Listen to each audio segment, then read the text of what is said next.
Welcome और welcome back to the educational channel of botany Adda में आप सभी का स्वागत है। गाइज, आज मैं आपको कवर कराने वाली हूँ स्थलीय आवास यानी टेरेस्ट्रियल हैबिटेट। इसका मैं आपको कंप्लीट नोट्स प्रोवाइड करूंगी, साथ ही साथ ये जो आपका वेरी इंपॉर्टेंट टॉपिक है इसको मैं आपको इजी लैंग्वेज में पूरा का पूरा कवर कराने वाली।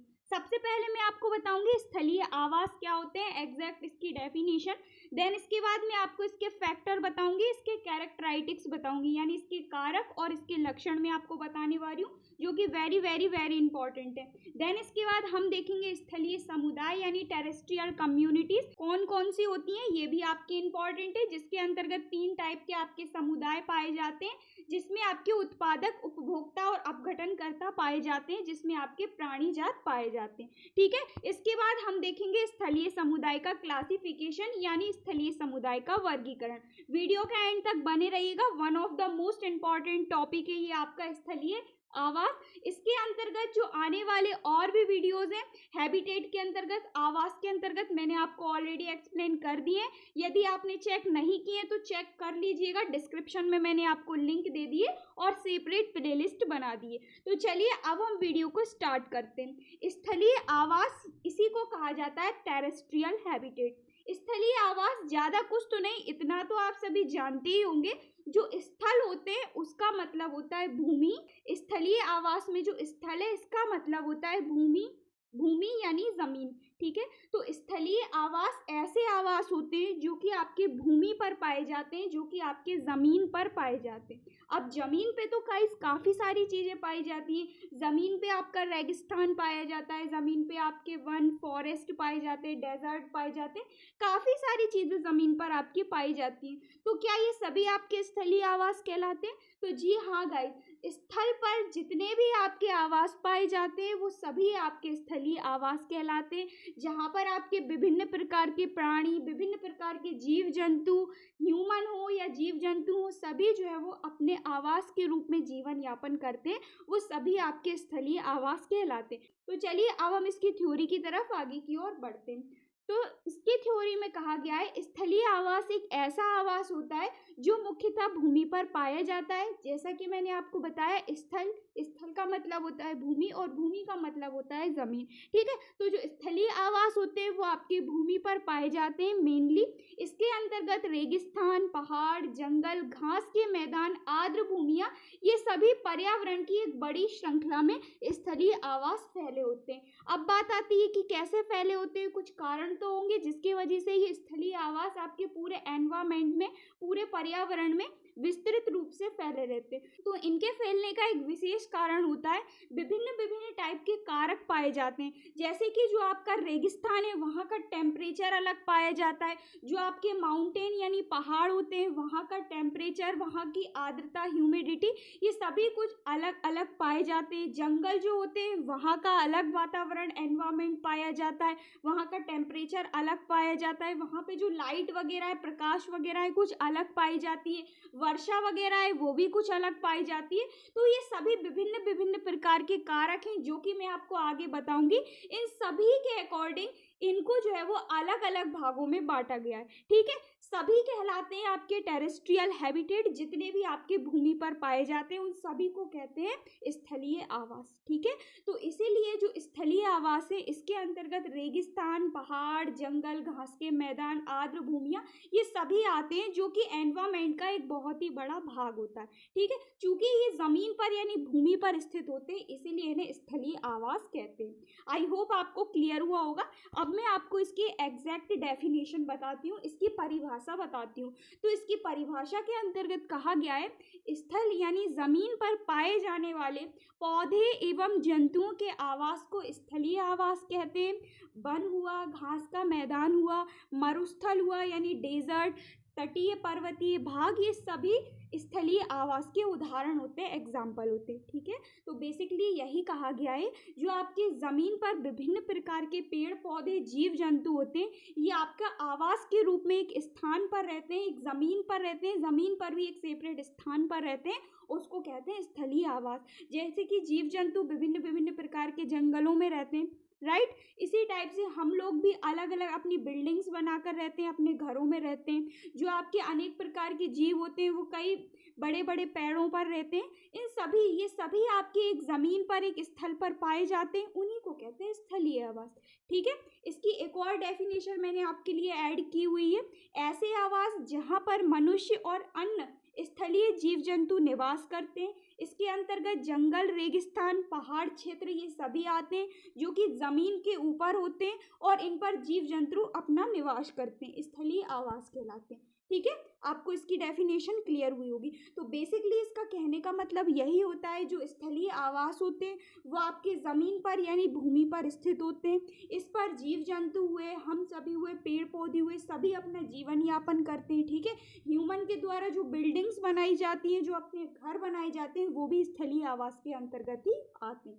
ठीक है, तो ये हुई इसकी डेफिनेशन। चलिए अब हम देखते हैं स्थलीय आवास के कारक और इसके लक्षण यानी factor and characteristics of terrestrial habitat. तो सबसे पहला इसका फैक्टर यानी कारक कहा गया है स्थलीय आवास के अंतर्गत। जो स्थलीय आवास होते हैं वो जलीय आवास की तुलना में अधिक परिवर्तनशील होते हैं, क्योंकि इनमें कई प्रकार के भौतिक, जैविक एवं रासायनिक उतार चढ़ाव आते हैं। इन परिवर्तनों के कारण कई प्रकार के स्थलीय क्षेत्रों में इनका निर्माण हो गया है। तो क्या कहा गया है, जो आपके स्थलीय आवास होते हैं बेसिकली वो जलीय आवास इससे पहले मैंने आपको एक्सप्लेन किया हुआ है, aquatic habitat, fresh water habitat. अब मैं आपको ज़्यादा तो एक्सप्लेन नहीं करूँगी, इससे पहले वाली वीडियोस आप देख लीजिएगा।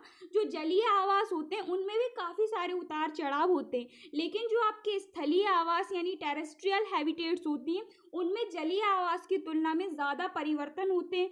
वो परिवर्तन भौतिक भी हो सकते हैं, जैविक भी हो सकते हैं और मौसम के अकॉर्डिंग भी हो सकते हैं। क्यों होते हैं, क्योंकि जो जलीय आवास होता है वो हमारे एनवायरमेंट का एक बड़ा सा हिस्से को घेरे रहता है। जैसा कि मैंने आपको बताया, जो स्थलीय आवास है इसके अंतर्गत फॉरेस्ट भी आते हैं, ग्रास लैंड यानी घास के मैदान भी आते हैं, डेजर्ट यानी इसके मरुस्थल भी आते हैं, इसके बाद पहाड़ यानी माउंटेन भी आते हैं, वन यानी फॉरेस्ट, ये सभी आते हैं। और इन सब का जो एनवायरमेंट है वो अलग अलग होता है, इनके भौतिक कारक अलग होते हैं, इनके जैविक कारक अलग होते हैं और इनके मौसमी कारक अलग होते हैं। तो इन सभी में परिवर्तन के कारण जो आपके स्थलीय आवास हैं वो जलीय आवास की तुलना में ज़्यादा परिवर्तनशील होते हैं। ठीक है, तो यही कहा गया है, जो स्थलीय आवास है वो जलीय आवास की तुलना में भौतिक, जैविक और मौसमी परिवर्तनों के कारण अधिक परिवर्तनशील होते हैं। इसी के कारण ये जो है वो स्थलीय आवास को कई भागों में बांटा गया है और इसी वजह से जो स्थलीय आवास है वो कई प्रकार से निर्मित हो जाते हैं। ठीक है, देन इसके बाद नेक्स्ट कहा गया है टेम्परेचर की। यदि बात की जाए स्थलीय आवास में यानी टेरेस्ट्रियल हैबिटेट में, तो जो टेम्परेचर होता है वो स्थलीय आवास में टेम्परेचर में अधिक विभिन्नता पाई जाती है। क्यों, क्योंकि वन का टेम्परेचर, फॉरेस्ट का टेम्परेचर अलग होता है, ग्रास लैंड का टेम्परेचर अलग होता है, माउंटेन का टेम्परेचर अलग होता है, डेजर्ट का टेम्परेचर अलग होता है। जैसा कि आप सभी भी देखते आए, आपने रेगिस्तान में देखा होगा तो टेम्परेचर कितना हाई होता है, पानी की मात्रा कितनी कम होती है। वहीं यदि आप माउंटेन में देखेंगे तो टेम्परेचर कितना कम होता है, कितनी ज़्यादा सर्दी होती है। तो इसीलिए जो आपके स्थलीय आवास होते हैं उनमें टेम्परेचर में बहुत ज़्यादा विभिन्नता पाई जाती है, अर्थात जो तापमान होता है वो तापमान में परिवर्तन अधिक प्रभावी होता है। ठीक है, इसके बाद नेक्स्ट है ह्यूमिडिटी यानी आर्द्रता। आर्द्रता की कमी तथा निर्जलीकरण की अधिकता के कारण पौधे एवं जीव जंतु प्रभावित होते हैं। तो जो आपके स्थलीय आवास है यहाँ पर ह्यूमिडिटी का भी बहुत ज़्यादा रोल होता है। कहीं कहीं पर ह्यूमिडिटी बहुत ज़्यादा होती है और कहीं कहीं पर ह्यूमिडिटी बहुत कम होती है। तो ज़्यादा और कम के कारण जो पेड़ पौधे हैं, जो जीव जंतु हैं, वो भी प्रभावित होते हैं। ठीक है, यदि हम जलीय आवास की तुलना में देखें तो जलीय आवास में ये सब चीज़ें जो है वो एक इक्वेलिटी, एक जो है वो निरंतरता पे पाई जाती है। ठीक है, जलीय आवास में भी उतार चढ़ाव होते हैं, लेकिन स्थलीय आवास की अपेक्षा जलीय आवास में कम उतार चढ़ाव होते हैं। ठीक है, इसी वजह से जो जलीय आवास है वहाँ पर कई प्रकार के जीव जंतु अपना जीवन यापन आसानी से करते हैं। इसके बाद नेक्स्ट है वायु की तीव्रता एवं सतत बहाव के कारण स्थलीय वातावरण में O2 व CO2 की मात्रा सभी जगह एक निश्चित मात्रा में उपस्थित होती है। यानी कि जो आपके चारों ओर आपके जो एटमॉस्फेयर में वायु प्रेजेंट है उसकी वजह से क्या होता है, आपके जो एनवायरमेंट है इसमें ऑक्सीजन और कार्बन डाइऑक्साइड की मात्रा जो है वो एक निश्चित बनी रहती है, जिस वजह से जीव जंतु, पेड़ पौधे और हम सभी अपना आसानी से जीवन यापन कर लेते हैं। इसके बाद नेक्स्ट है बड़े और कड़े कंकाल यानी स्केलेटन का विकास होता है। वहीं यदि आप जलीय आवास में देखेंगे तो जलीय आवास में छोटे छोटे स्केलेटन, छोटे छोटे कंकाल का विकास होता है, लेकिन जो स्थलीय आवास होते हैं इसमें बड़े बड़े स्केलेटन, कड़े एवं मजबूत स्केलेटन का विकास होता है। ठीक है, इसके बाद नेक्स्ट है जो स्थलीय आवास होते हैं, स्थलीय आवास में मिट्टी बहुत बड़ा इंपॉर्टेंट रोल प्ले करती है, कई तरह के कार्य करती है मिट्टी, क्योंकि जो स्थलीय आवास होते हैं उसमें कई मात्रा में हाई अमाउंट में मिट्टी यानी सॉइल पाई जाती है, प्राणियों को आधार प्रदान करती है एवं मिट्टी सभी प्रकार के पोषक तत्वों के लिए अच्छा स्रोत होती है। मिट्टी कई तरह से रोल प्ले करती है। टेरेस्ट्रियल हैबिटेट में मिट्टी में जो है वो पेड़ पौधे उगते हैं, पेड़ पौधे जो है वो कई प्रकार के जीव जंतुओं का खाना है और जीव जंतु भी कई प्रकार के बड़े बड़े जीव जंतुओं का खाना। तो इस प्रकार से मिट्टी जो होती है वो प्राणियों को आधार प्रदान करती है। ठीक है, तो ये हुए इसके फैक्टर, इसके कैरेक्टराइटिक्स किसके, स्थलीय आवास के, टेरेस्ट्रियल हैबिटेट के। आशा करती हूँ आपको क्लियर हुए होंगे। तो जो बेसिकली टेरेस्ट्रियल हैबिटेट होते हैं उनमें काफ़ी ज़्यादा परिवर्तन होते हैं, काफ़ी ज़्यादा टेरेस्ट्रियल हैबिटेट परिवर्तनशील होते हैं और कई प्रकार के होते हैं आपके टेरेस्ट्रियल हैबिटेट, जो कि मैं आपको क्लासिफिकेशन में इसके बताऊंगी। ठीक है, तो ये हुए इसके कारक, इसके फैक्टर। चलिए अब हम देखते हैं स्थलीय आवास के समुदाय यानी स्थलीय समुदाय, टेरेस्ट्रियल कम्युनिटीज। तो जो टेरेस्ट्रियल कम्युनिटीज होती हैं इसके अंतर्गत आपके विभिन्न प्रकार के पेड़ पौधे, जीव जंतु ये सभी आते हैं जो जो टेरेस्ट्रियल कम्युनिटीज में वास करते हैं, जो जो आपके स्थलीय आवास हैं उसमें वास करते हैं, उसमें रहते हैं। ठीक है, तो जो स्थलीय आवास होते हैं इसमें विभिन्न प्रकार के पेड़ पौधे, जीव जंतु पाए जाते हैं, जिन्हें भोजन प्राप्त करने के आधार पर 3 भागों में बांटा गया है। सबसे पहले है आपके उत्पादक, जिन्हें प्रोड्यूसर कहा जाता है, दूसरे हैं आपके उपभोक्ता, जिन्हें कंज्यूमर कहा जाता है, और तीसरे हैं आपके अपघटनकर्ता, जिन्हें डिकम्पोजर कहा जाता है।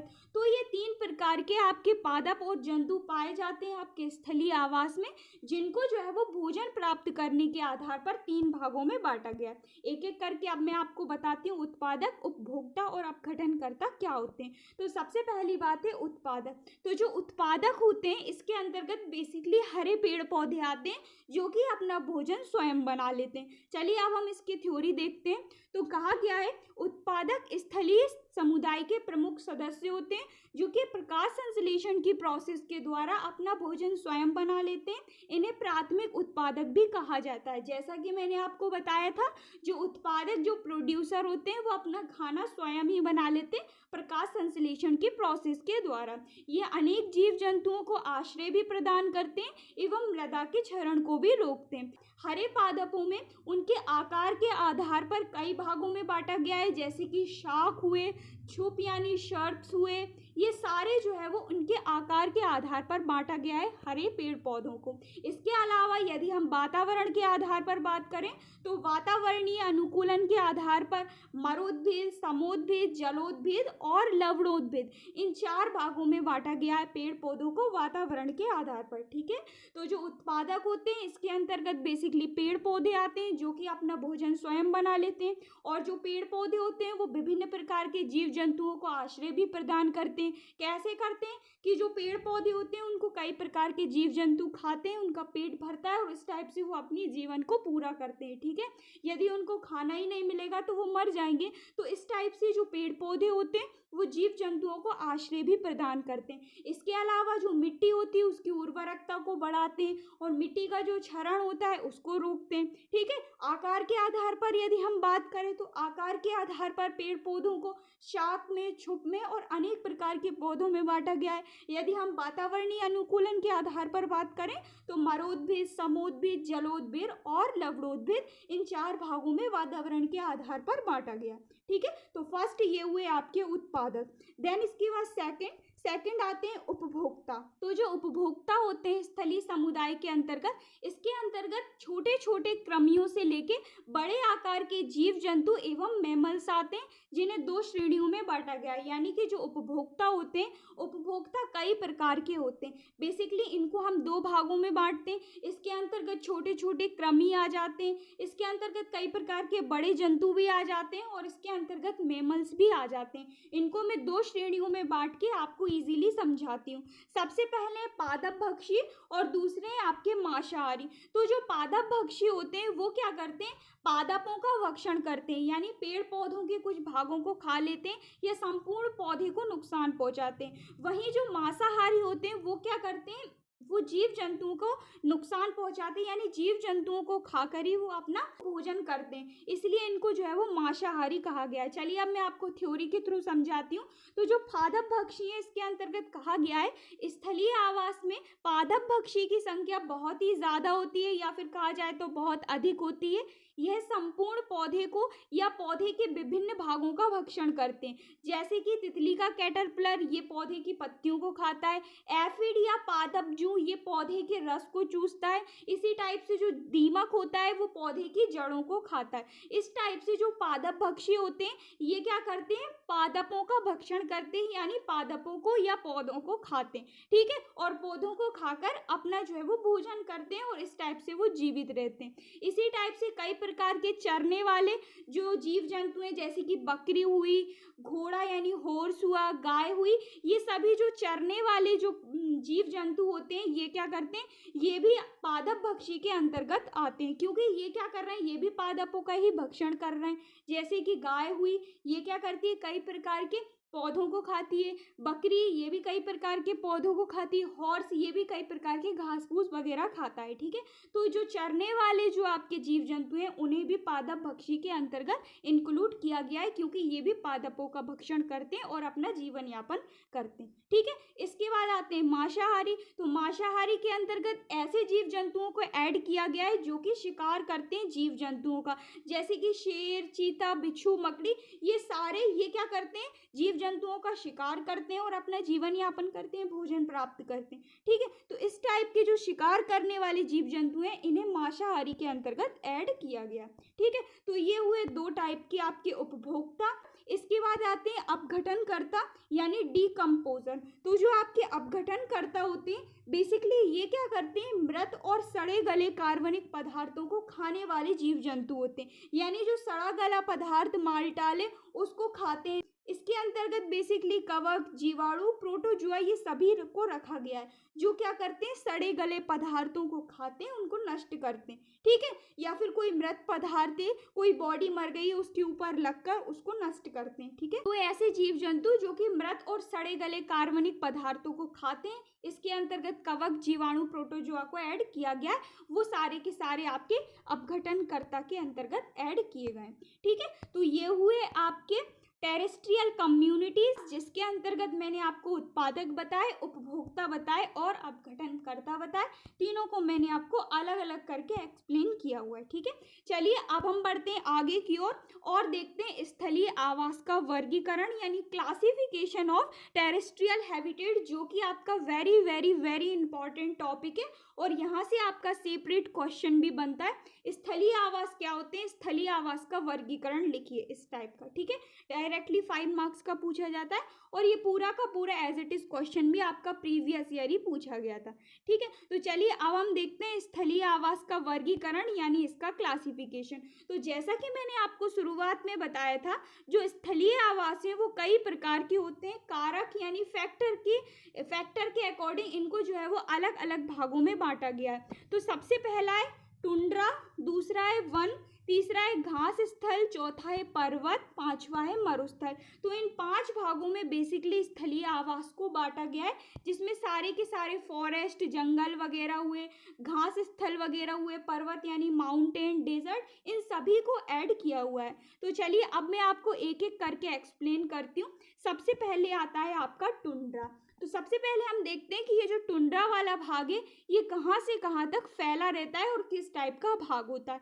तो जो टुंड्रा वाला भाग है ये उत्तरी क्षेत्र में अर्कांटिक समुद्र एवं ध्रुवीय बर्फ के मध्य वृक्ष रहित मैदानी क्षेत्र होता है। यानी जो उत्तरीय क्षेत्र होते हैं अर्कांटिक समुद्र एवं ध्रुवीय बर्फ के बीच जो वृक्ष रहित पौधों के द्वारा रहित जो भाग होता है वो आपका मैदानी भाग टुंड्रा कहलाता है।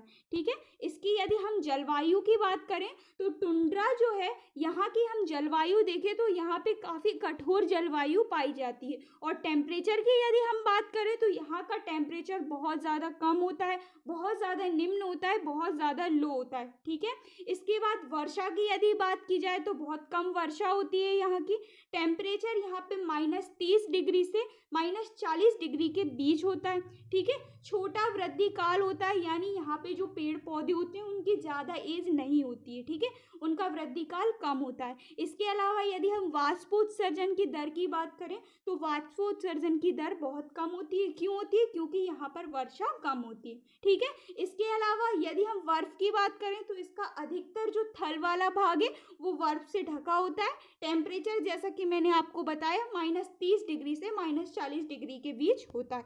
याद रखिएगा, सारी इंपॉर्टेंट एक एक बात मैं आपको बता रही हूँ। इसके बाद टुंड्रा में यदि हम वनस्पतियों की बात करें कि कौन कौन से पेड़ पौधे पाए जाते हैं तो यहाँ पे बेसिकली मुख्य रूप से लाइकेन, बॉगमास, छोटी झाड़ियाँ, घास, छोटे सब्ज, ये सारे के सारे पौधे, ये सारी की सारी वनस्पतियाँ पाई जाती हैं मुख्य रूप से।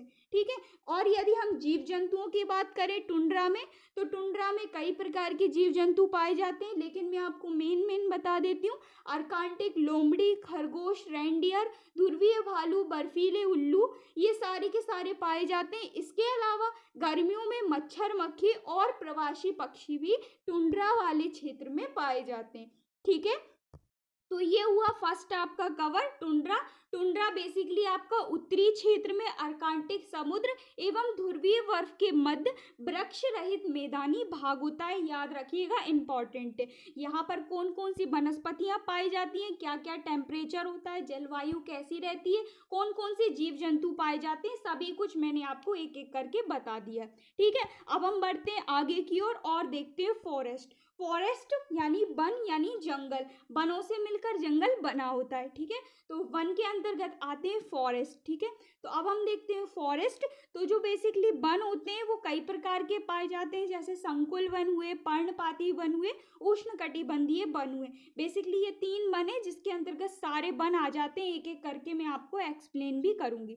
तो वन यानी फॉरेस्ट के अंतर्गत कहा गया है अधिक स्थान, जल एवं विभिन्न कारकों की उपलब्धता के कारण वनों का विकास होता है। वनों का वातावरण कम परिवर्तनशील होता है। क्यों कम परिवर्तनशील होता है? आप खुद सोचिए, यदि वनों का वातावरण, वनों का टेम्परेचर यदि तुरंत परिवर्तित होता रहा, कभी कम, कभी ज़्यादा, कभी ज़्यादा, कभी कम, यदि इस टाइप से होता रहा तो क्या वनों की वृद्धि हो पाएगी? नहीं हो पाएगी ना। इसलिए जो वनों का वातावरण है वो कम परिवर्तनशील होता है, तभी आपका बहुत ज़्यादा टाइम तक गर्मी बनी रहती है, बहुत ज़्यादा टाइम तक सर्दी बनी रहती है, कभी कभी आपकी बारिश भी हो जाती है। तो यानी वनों का जो टेम्परेचर है वो वनों के हिसाब से मेंटेन बना रहता है और जल्दी जल्दी चेंज नहीं होता है। ठीक है, इसलिए कहा गया है वनों का वातावरण कम परिवर्तनशील होता है। वनों का टेम्परेचर की यदि हम बात करें तो गर्मियों में कम होता है और सर्दियों में अधिक होता है, जैसा कि आप सभी जानते ही होंगे।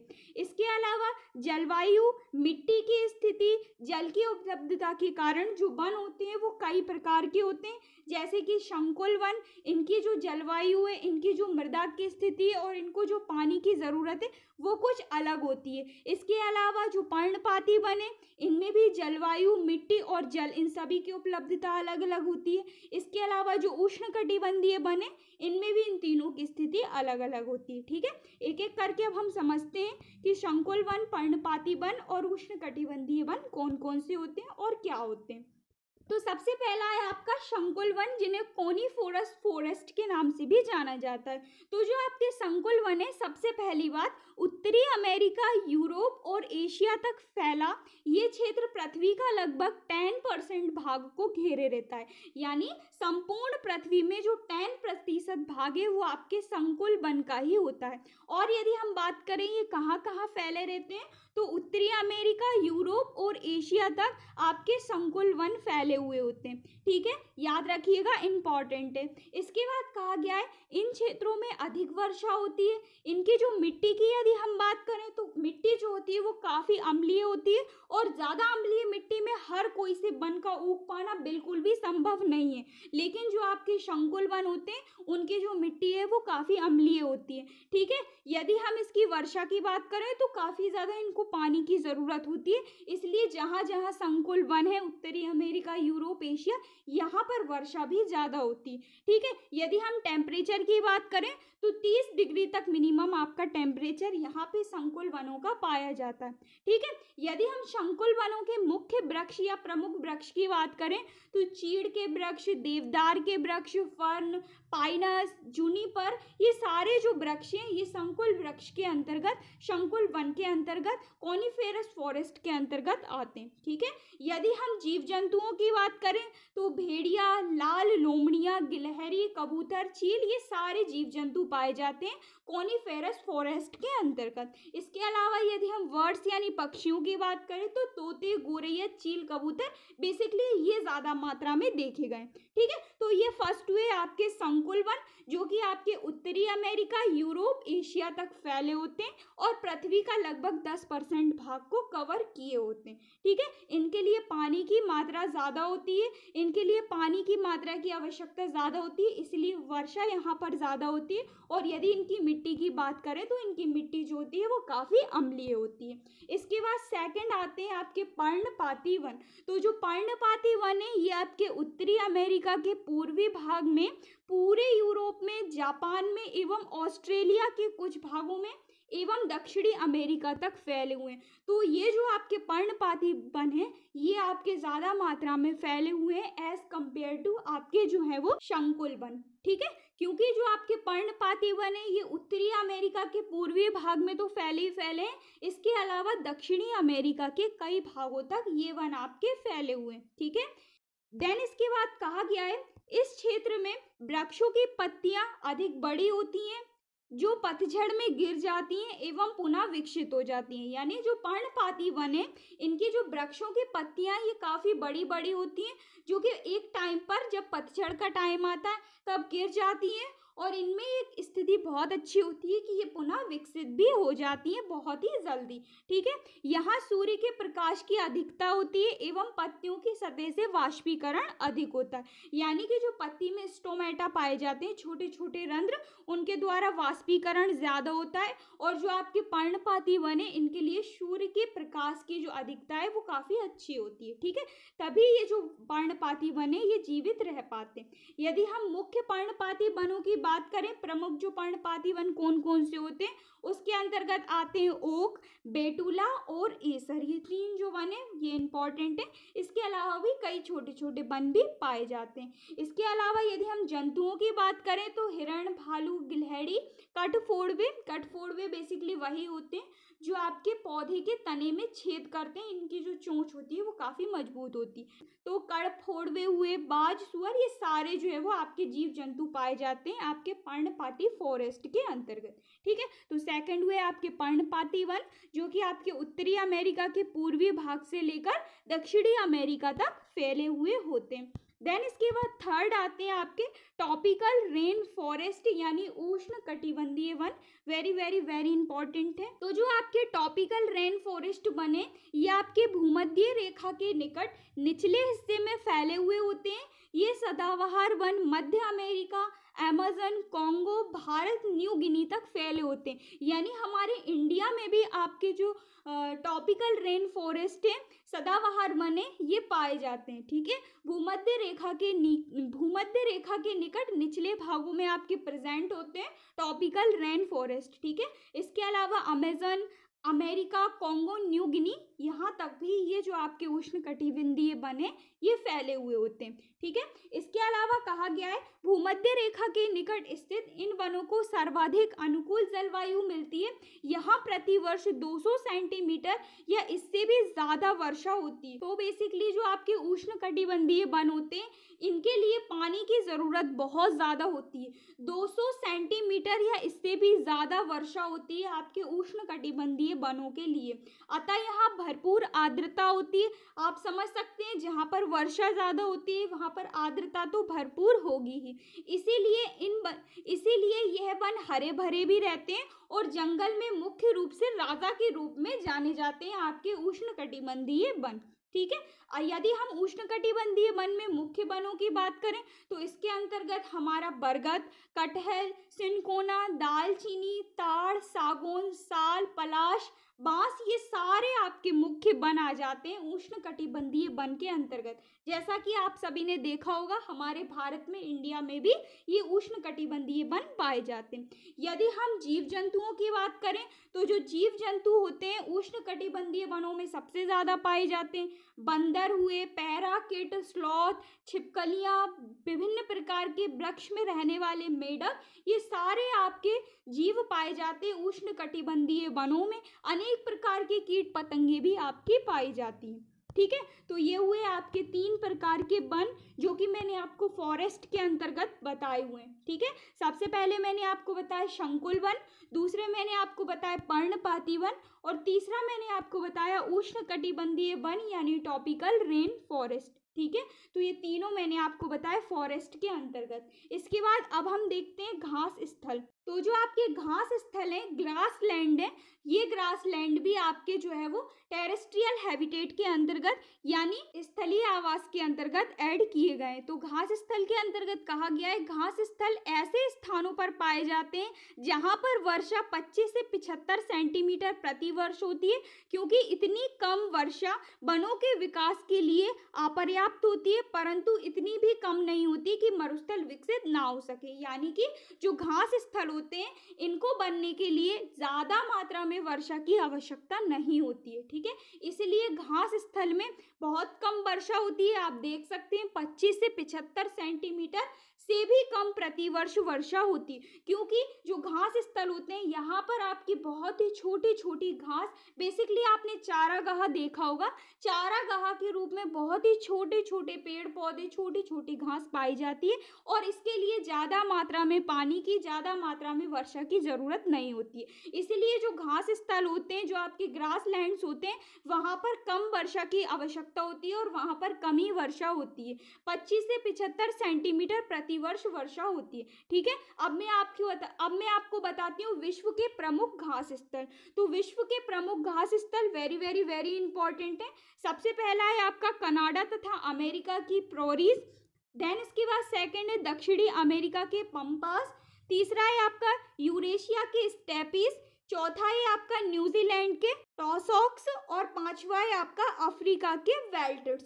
तो ये 5 जो आपके विश्व के प्रमुख घास स्थल हैं ये आपके इंपॉर्टेंट हैं और याद रखिएगा। ठीक है, ये घास स्थल जो होते हैं यहाँ पर आपकी कम वर्षा होती है। बेसिकली चारागाह जो होता है उन्हीं को कहा जाता है घास स्थल। ठीक है, यदि हम बात करें घास स्थल में कौन कौन से प्राणी समूह, कौन कौन से जीव जंतु पाए जाते हैं, तो घास स्थल में आपके काफी सारे जीव जंतु पाए जाते हैं। हिरण वगैरह, कुत्ते वगैरह, घोड़े, गिलहरी, ये सारे आपके जीव जंतु पाए जाते हैं। जेब्रा वगैरह, कई प्रकार के कीट पतंगे भी पाई जाती हैं और कई प्रकार के पक्षी भी पाए जाते हैं। ठीक है, और पेड़ पौधों की यदि हम बात की जाए तो पेड़ पौधे नामात्र के अलावा पाए जाते हैं। छोटी छोटी घास केवल यहाँ पर पाई जाती है, जैसा कि आप सभी ने देखे ही होंगे। देन इसके बाद 4th नंबर पे आता है आपका पर्वत यानी माउंटेन। यदि आपको इसकी पीडीएफ चाहिए तो मुझे नीचे कमेंट करके बताइएगा, मैं इसकी पीडीएफ आपको टेलीग्राम पर शेयर कर दूंगी, वहां से जाकर आप डाउनलोड कर लीजिएगा।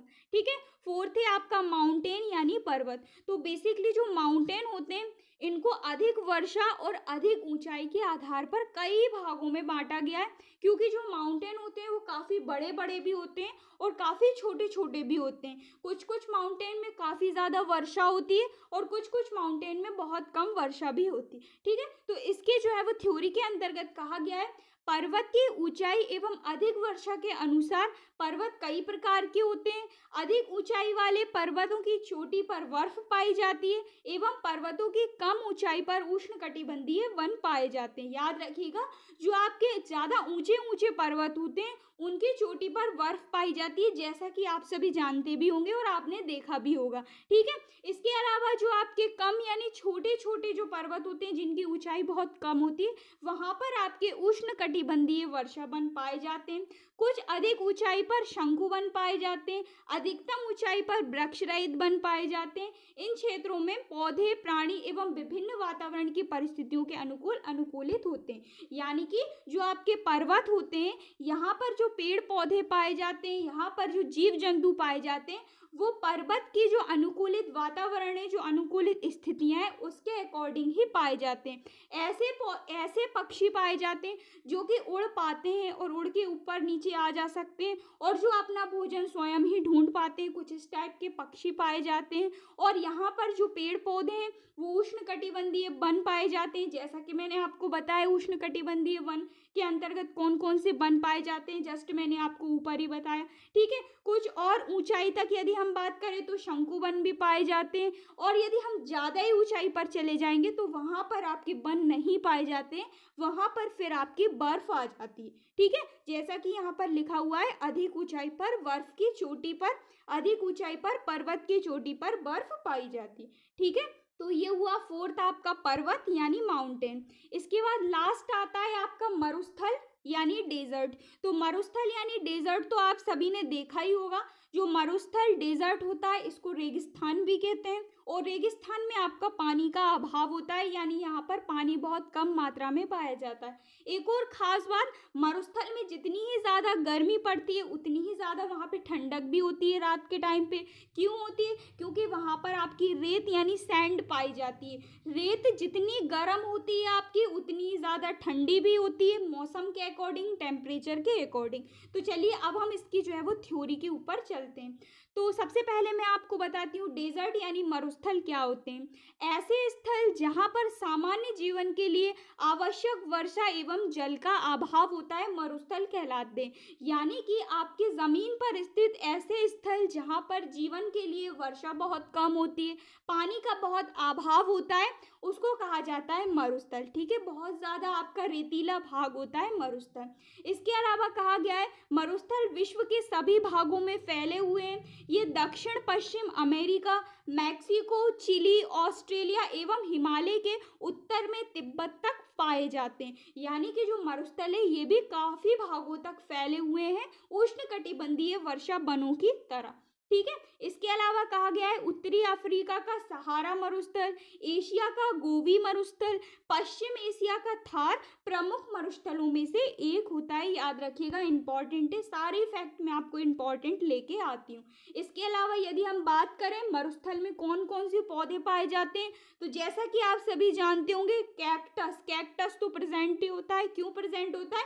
क्योंकि इसमें एक अनुकूलित डेवलपमेंट पाया जाता है पानी को लेकर। ठीक है, इसके बाद नेक्स्ट है यूफोरबिया, इसके बाद नेक्स्ट है स्टेपीलिया। ये सभी पाए जाते हैं प्रमुख पौधों के रूप में मरुस्थल में। यदि हम जीव जंतुओं की बात करें तो जीव जंतुओं में आपको ऊंट पता ही होगा। ऊंट आपका मरुस्थल का राजा कहा जाता है, तो ऊंट आपका मरुस्थल में पाया जाता है। चूहे, विभिन्न प्रकार के चूहे पाए जाते हैं जो कि मरुस्थल में बिल बनाकर रहते हैं। इसके अलावा कंगारू और कई छोटे छोटे आपके कीट पतंगे मरुस्थल में पाई जाती है। ठीक है, तो बेसिकली ये जो आपका मरुस्थल होता है, यहाँ पर पेड़ पौधे हों या जीव जंतु हों, ये सभी मरुस्थल में रहने के लिए विशेष प्रकार का अनुकूलन इन सभी में पाया जाता है। जिस टाइप से आपका ऊंट में अनुकूलन पाया जाता है पानी को लेकर, वो आपका पानी जो है वो सेव कर लेता है। इसी टाइप से जो कैक्टस होता है उसमें भी पानी को लेकर अनुकूलन पाया जाता है। तो विशिष्ट प्रकार के, चाहे वो पौधे हों चाहे वो जीव जंतु हों, इन सभी में एडेप्टेशन पाया जाता है, जिसके द्वारा वो जो है वो मरुस्थल में अपना जीवन यापन कर लेते हैं। चाहे फिर वो पौधे हों चाहे फिर वो जीव जंतु हों, इन सभी में मरुस्थल में रहने के लिए विभिन्न प्रकार का एडेप्टेशन, विभिन्न प्रकार का अनुकूलन पाया जाता है। ठीक है, तो ये 5 प्रकार के मैंने आपको बताए क्लासिफिकेशन के अंतर्गत स्थलीय आवास के। आई होप आप सभी को क्लियर हुए होंगे। ठीक है, तो चलिए जल्दी से मैं आपको रिकैप भी करा देती हूँ। सबसे पहले मैंने आपको टुंड्रा वाला भाग बताया और टुंड्रा वाले भाग के अंतर्गत मैंने आपको बताया टुंड्रा वाला भाग कहाँ से कहाँ तक फैला होता है। देन इसके बाद मैंने आपको इसकी जलवायु के बारे में बताया, इसकी प्रमुख वनस्पतियों के बारे में बताया और इसके अंतर्गत आने वाले जीव जंतु प्राणी के बारे में बताया। ठीक है, देन इसके बाद मैंने आपको फॉरेस्ट यानी वनों से रिलेटेड बताया कि वन कितने भाग तक फैले रहते हैं और कौन कौन से पाए जाते हैं। सबसे पहले मैंने आपको संकुल वन बताया, इसके बाद मैंने आपको पर्णपाती वन बताया, इसके बाद मैंने आपको उष्णकटिबंधीय वन बताया। इतना बताने के बाद मैंने एक एक करके आप सभी को क्लियर किया कि संकुल वन कौन कौन से होते हैं, पर्णपाती वन कौन कौन से होते हैं और उष्णकटिबंधीय वन कौन कौन से होते हैं। देन इसके बाद मैंने आपको थर्ड में ग्रास लैंड्स यानी घास स्थल के बारे में बताया और जो प्रमुख घास स्थल हैं उनके बारे में भी बताया। याद रखिएगा, इंपॉर्टेंट, मैंने आपको विश्व के 5 घास स्थल बताए हुए हैं। ठीक है, इसके बाद मैंने आपको माउंटेन यानी पर्वत के बारे में बताया कि पर्वत में कितने से कितनी ऊंचाई तक बर्फ पाई जाती है और कहाँ कहाँ तक पेड़ पौधे पाए जाते हैं और कौन कौन से पेड़ पौधे कितनी ऊंचाई तक पाए जाते हैं। बेसिकली जो पर्वत होते हैं इनकी विशेषता होती है कि इनकी सबसे ज़्यादा ऊंचाई पर हाई जो इनकी ऊंचाई होती है वहाँ पर इनकी बर्फ पाई जाती है। बाकी नीचे नीचे विभिन्न विभिन्न प्रकार के उष्णकटिबंधीय वन, शंकु वन, ये सारे वन पाए जाते हैं। ठीक है, इसके बाद मैंने आपको मरुस्थल के बारे में बताया। मरुस्थल क्या होता है, कौन कौन से जीव जंतु कौन कौन से पौधे पाए जाते हैं मरुस्थल के अंतर्गत। ठीक है, तो ये हुआ आपका स्थलीय आवास यानी टेरेस्ट्रियल हैबिटेट कंप्लीट। इसके अलावा मैंने आपको हैबिटेट के अंतर्गत टेरेस्ट्रियल हैबिटेट, एक्वाटिक हैबिटेट और इन सभी हैबिटेट के अंतर्गत भी आने वाले desert, mountain, grassland, ocean, ponds, ये सभी कुछ मैंने आपको कवर करा दिया। यदि आपने चेक नहीं किया है तो चेक कर लीजिएगा। पूरा का पूरा आपका चैप्टर कंप्लीट हो गया है, हैबिटेट यानी आवास। ठीक है, सारे आवास मैंने आपको एक एक करके अलग से जो है वो कवर कराए हुए होंगे। आशा करती हूँ वीडियो आपको क्लियर हुआ होगा। कोई भी डाउट हो मुझे नीचे कमेंट करके जरूर बताइएगा। पीडीएफ से रिलेटेड डाउट हो मुझे नीचे बताइएगा। यदि आपको जो है वो टॉपिक क्लियर ना हो तो भी मुझे नीचे कमेंट करके बताना, मैं आपको एक्सप्लेन कर दूंगी। मिलते हैं नेक्स्ट वीडियो में न्यू टॉपिक के साथ। So thank you so much for watching. Keep on learning.